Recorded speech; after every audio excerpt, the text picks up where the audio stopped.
ओम नमः शिवाय। हर हर महादेव। ओम श्री ताराय नमो नमः। काल से नहीं डरता, ये काली का भगत है। काल को मात देकर जरूर आएगा अगर आप सबकी दुआ रही, माता का आशीर्वाद रहा। ये काली का भगत है।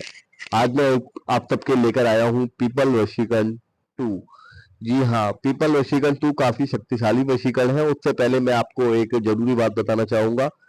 हमारा व्हाट्सएप चैनल दिव्य समृद्धि, यहाँ पे आप लाइव दर्शन मेरे चुनिंदा लोगों के, और अगर आप मेरे हृदय के करीब रहना चाहते हैं तो व्हाट्सएप में हमेशा ही चलाता हूँ। यूट्यूब और इंस्टाग्राम या फेसबुक इतना नहीं चलाता। तो अगर आप मेरे हृदय के करीब रहना चाहते हैं, आप लाइव दर्शन करना चाहते हैं, मान लीजिए आपको वीडियो की नोटिफिकेशन नहीं आती, तो हम सबसे पहले अपने व्हाट्सएप चैनल पर ही बताते हैं कि हमने वीडियो डाला है। तो आप वहां से हमारे साथ जुड़कर सबसे पहले वीडियो, और हमारे जितने भी चैनल है जहां पर भी वीडियो अब जाया करेगा या आया करेगा, आपको वहां पर नोटिफिकेशन मिल जाया करेगी। तो आप व्हाट्सएप चैनल हमारा ज्वाइन कर सकते हैं।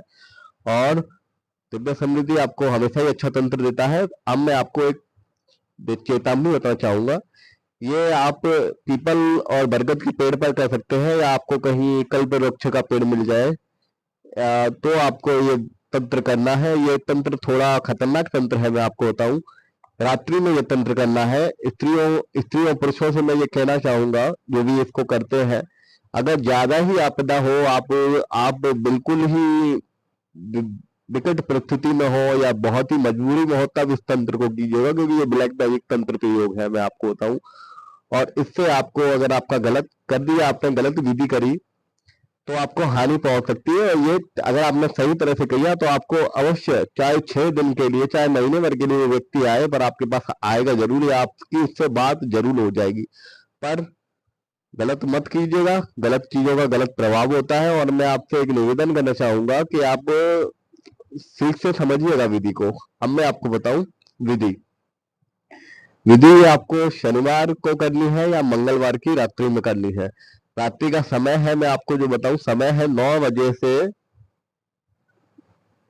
11:30 के बीच में। और मैं स्त्रियों को इस प्रयोग को इसीलिए करने का मना कर रहा हूँ, पहले तो वो रात्रि में इतना निकल नहीं सकती, अगर निकल भी आएंगी तो रात्रि में मैं आपको बताऊं, जो गंधर्व और यक्ष होते हैं, यक्ष गंधर्व और राक्षस, और जो बुरी आत्माएं होती हैं, और जो हमारे ब्रह्मदेव होते हैं, और जो हमारे देवताओं के गंधर्व होते हैं, वो पीपल में वास करते हैं और बरगद पे वास करते हैं, और आदि प्रकार की शक्तियां पीपल में वास करती है। इसीलिए स्त्रियां रात में ना ही इस प्रयोग को करें, या पुरुष स्त्रियों को ना ही करें। ये मैं आपको केवल मार्गदर्शन के लिए बता रहा हूँ। अगर आपको ज्यादा ही मजबूरी है, आर या पार की लड़ाई है, तो ही इस प्रयोग को करें। अब आप विधि सुनिए। मान लीजिए उस व्यक्ति का आपके पास फोटो है, तो फोटो पर वो नाम लिखेंगे उस व्यक्ति का, शहद और लाल सिंदूर से। उस व्यक्ति का फोटो पर उसका नाम लिखेंगे, उसकी माता का नाम लिखेंगे। इस फोटो पर माता का नाम जरूरी है। और फिर आपको उस फोटो को, इस मंत्र को जाप करना है। मैं मंत्र आपको बता रहा हूँ। ओम क्लीम श्रीम ब्रह्मदेवाय, व्यक्ति का नाम आकर्षाय आकर्षाय कुरु क्लीम क्लोम फट स्वाहा।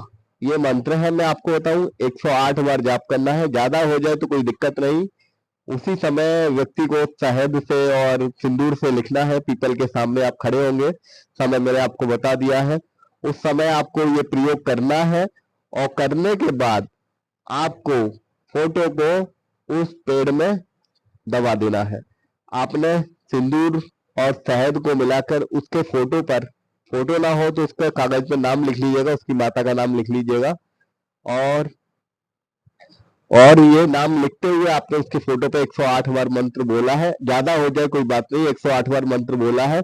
फिर उसके फोटो की, आपने उसके, मान लीजिए फोटो नहीं तो नाम है, तो उसकी नाम के की जो आपने नाम लिखा, उसकी माता का नाम लिखा, उसकी बाती बना लेनी है। मतलब जो सिगरेट नहीं होती गोल गोल, उस तरह से गोल गोल बाती बना लेनी है। पेड़ के ऊपर किसी भी डाल में आपको अंदर डाल देनी है, या पेड़ के नीचे जड़ में कहीं भी छुपा देनी है, कोई देखे ना कोई। और इतने समय तो वैसे भी आपको कोई टोकने वाला नहीं है, तो कोई देख ना पाए, कोई इसको निकाल लेना, ठीक है। और यदि आप शहद और सिंदूर से जो नाम लिखने वाले हैं, यदि आप शमशान की अगर उसमें राख मिला देते हैं, तो आपका कार्य और भी अच्छा से देता है। किसी मुर्दे का कार्य में किसी मुर्दे की राख मिला देते हैं, पर मैं आपसे किसी मुर्दे की राख चुराने का नहीं बोलूंगा। और अगर आपको गलत प्रयोग मैं नहीं बताता हूँ कभी। और मान लीजिए अगर आप गंगा किनारे कभी स्नान करने जाते हैं तो आपको देखा होगा आपने गंगा के किनारे काफी सारी काली सी जो मिट्टी पड़ी होती है, वही मुर्दों की राखी होती है एक तरह से, जो किनारे पर बहकर आ जाती है। तो आप कभी गंगा जाए तो वहां से ये मिट्टी उठा के ला सकते हो, मुर्दे की राखी होती है, वही वैसे ही काम करेगी। और मैं आपको बताऊं, इस तरह से आपको उसको मिला लेना है, सिंदूर, मुर्दे की राख और शहद को। व्यक्ति का नाम लिखना है, उसकी माता का नाम लिखना है, फोटो पेड़ के जड़ में छुपा देना है, 108 बार मंत्र बोलना है, समय विधि सब कुछ मैंने आपको बता दिया है। आपको जिस तरह से मैंने बताया उसी तरह से कीजिएगा और ध्यान से समझिएगा। और कैप्चा खोलकर आप जैसे आप ठीक से समझ लीजिए, कुछ ना समझ में आए तो मैं काम करना बंद कर दिया है। और सब पे आपके सवालों के जवाब मैं दे देता हूँ, आप सवाल छोड़ दीजिएगा।